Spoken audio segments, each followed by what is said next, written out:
Hayden burst through the kitchen door, sandy brown hair sticking up in every direction, hazel eyes wide with excitement. A grass stain decorated the knee of worn jeans, and the purple hoodie had somehow collected 3 different shades of chalk dust. "Mom! Dad! I need to learn juggling right now!" Mom looked up from her laptop, pushing her glasses up her nose. Juggling? What brought this on?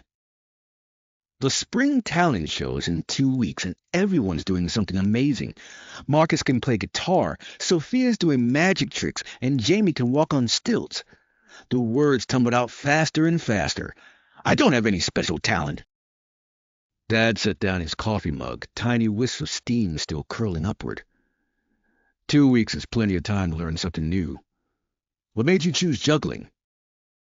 Mr. Chen from next door was juggling oranges in his backyard. It looked so cool, like the oranges were floating. Arms waved wildly, trying to demonstrate the impossible arc of flying fruit. Mom closed her laptop with a soft click. Well, we don't have juggling balls, but we do have plenty of rolled-up socks. The living room transformed into a practice arena. 3 pairs of Dad's gym socks rolled into tight balls became the tools of choice. The first toss sent one sock straight up, another sideways into the lamp, and the third somehow backward over his shoulder. Maybe start with just 2, Dad suggested gently, rescuing the sock from behind the couch. 2 socks seemed manageable. Up, across, catch, except the catching part refused to cooperate. Socks bounced off fingertips, rolled under furniture, and once landed perfectly in the fruit bowl. My hands won't do what my brain tells them. Frustration crept into each word. Mom demonstrated a simple pattern, her movements slow and deliberate. Watch how I keep my elbows close to my body. The socks don't need to go very high. 20 minutes later, progress remained stubbornly absent. The socks might as well have been made of slippery soap bubbles. Outside, the sound of basketballs bouncing echoed from the Chen's driveway. I'm taking a break. The back door slammed just a little too hard. Mr. Chen stood in his driveway, teaching his nephew Leo to shoot baskets. Hayden watched from the fence, noting how Mr. Chen's hands guided Leo's smaller ones, adjusting the grip, showing the proper arc. Want to join us? Mr. Chen called out, his smile warm and welcoming. I'm trying to learn juggling for the talent show, but it's impossible. The words came out more discouraged than intended. Leo missed another shot, the ball bouncing off the rim with a metallic clang. His face scrunched up in frustration. I can't do it. Basketball is too hard. Mr. Chen retrieved the ball, spinning it on one finger. Remember what we talked about? Every expert was once a beginner. Leo, you've only been practicing for 1 day. And you? He nodded toward the fence. How long have you been juggling? About an hour. 1 hour? Mr. Chen chuckled, the sound rich and encouraging. I practiced juggling for 3 months before I could keep 3 objects in the air for more than 10 seconds. 3 months? Both young voices said happily in unison. At least. Want to know a secret? Mr. Chen leaned in conspiratorially. The real trick isn't in your hands, it's in your patience, and in finding the right teacher. He disappeared into his garage, returning with 3 beanbags, their surfaces worn soft from use. These are easier than socks. The weight helps you feel where they are. The beanbags did feel different, substantial, predictable. Mr. Chen stood behind, guiding arms to the motion. Think of drawing a figure in the air. Smooth and steady. Leo practiced basketball shots nearby, each attempt getting closer to the hoop. His determination was contagious. Mr. Chen, Leo called out after sinking his first basket, can you teach me that finger-spinning trick? After you master regular dribbling, Mr. Chen replied. Building blocks, remember? The beanbag started cooperating, just a little. 2 stayed airborne for 3 whole catches before gravity won again. Progress, Mr. Chen celebrated. Tomorrow, same time, we'll work on your rhythm. The next morning arrived with new determination. Hayden stood in the living room, beanbags ready, when a knock interrupted. Marcus from school stood at the door, guitar case in hand. Hey! Want to practice together? My mom said I was driving her crazy playing the same song 50 times. I'm terrible at juggling, came the honest admission. Marcus shrugged. I'm terrible at guitar. Yesterday I played so badly that our cat left the room. But my teacher says terrible is just the first step to okay, and okay is the first step to good. They set up in the backyard. Marcus strummed hesitant chords while beanbags flew in increasingly controlled arcs. Sometimes the guitar stopped when Marcus forgot the next note. Sometimes beanbags scattered when concentration wavered, but neither gave up. You know what's weird? Marcus said during a water break. The more I mess up, the less scary it feels to mess up. Sofia appeared at the back gate, cards fan in her hands. Room for one more? I need an audience that won't laugh when I drop all 52 cards.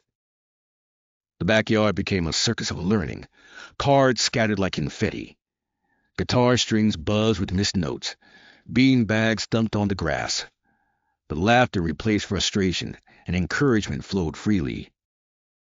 Sofia, that shuffle looked awesome, even if half the deck had escaped. Marcus, I actually recognized that song, even if several notes had gone exploring. You almost had 4 catches in a row, even if the 4th beanbag had bonked the nose. Days blended together in a rhythm of practice and progress. Mr. Chen provided patient guidance each evening. The practice group grew to include Jamie on stilts, who toppled into the soft grass regularly, and twins practicing their comedy routine, which needed significant work. 1 week before the talent show, disaster struck. Hayden managed 6 successful catches, a new record when Jamie's stilt caught a garden hose. The resulting tumble sent everyone scrambling. Marcus's guitar hit a discordant twang. Sofia's cards exploded skyward. Beanbags flew in 3 different directions. My guitar!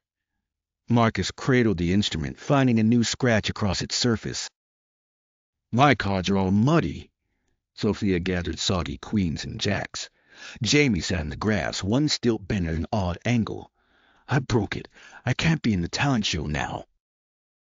The backyard fell silent except for a distant lawnmower. Everyone surveyed their damaged props and dreams. This is all my fault, Jamie's voice wobbled. I wrecked everything. It was an accident, came the immediate response from multiple voices. But the damage remained real. The scratch on Marcus's guitar caught the light. Sofia's cards stuck together in clumps. The bent stilt looked like a broken promise. Mr. Chen appeared at the fence, having heard the commotion. He surveyed the scene with calm eyes. Looks like you hit what I call a plot twist in your story. More like the end, Jamie mumbled. Only if you choose it to be. Mr. Chen entered the yard, examining each problem. Marcus, that scratch gives your guitar character battle scars from learning. Sofia, cards can dry. And Jamie, stilts can be fixed with the right tools and help. But the show is in a week, Sofia protested. Then we better get creative. Mr. Chen's smile held mischief. Who says you all have to perform separately? The idea sparked like a lit match. What if they combined their acts? A variety show within the talent show? I could juggle while Marcus plays. The beanbag suddenly felt lighter. I could do card tricks between songs. Sofia's excitement grew. I could tell jokes while everyone sets up, Jamie added. We could call ourselves the practice squad, someone suggested. The next days buzzed with collaborative energy. They choreographed transitions, timed acts to flow together, and learned to cover for each other's mistakes with style.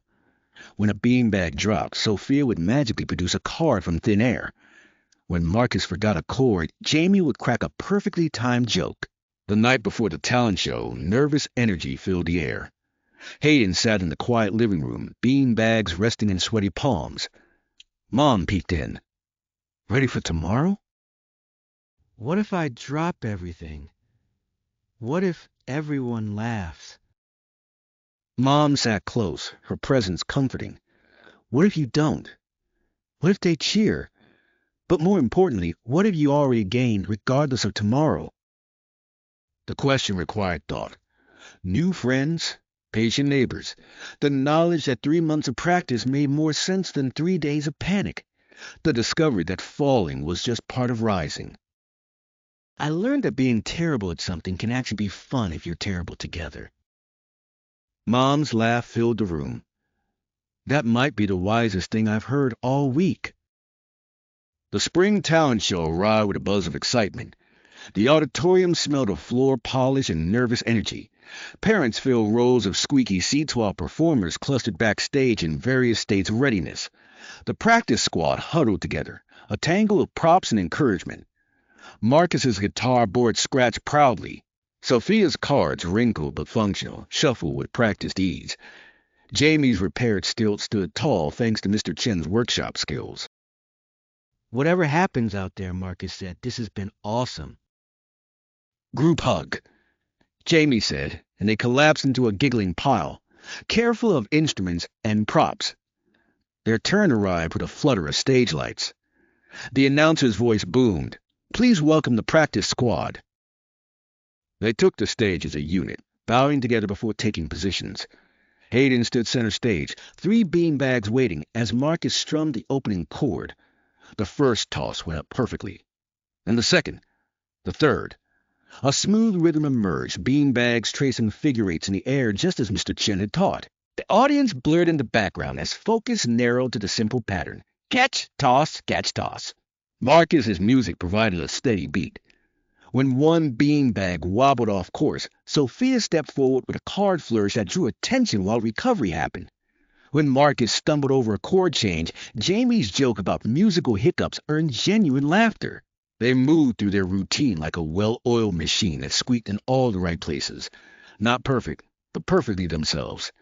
The final moment arrived, all performers frozen in tableau as beanbags made one last arc through the air and landed safely in waiting hands. The applause started slowly, then built to a roar. In the third row, Mr. Chen stood first, his pride evident. Parents cheered. Fellow students whooped. The principal smiled broadly. Backstage, they collapsed in a heap of relief and joy. Did that really just happen? Sofia asked. Cards scattered around her. We didn't just survive, Jamie announced. We thrived. Next year, Marcus suggested, we should add Lisa with her violin and maybe Tom with his yo-yo tricks. Next year? Everyone turned to stare. Well, yeah, the practice squad isn't just for one show, right? The idea settled over them like a comfortable blanket, a group that celebrated being beginners together, where mistakes were just part of the journey, where patient practice mattered more than instant perfection. After the show, families gathered in the lobby. Mr. Chen approached with a wide smile. You learned the most important lesson in juggling. Keep your elbows close? No, he laughed. That success is sweeter when shared, and problems become smaller when solved together. You didn't just learn to juggle, you learned to support each other.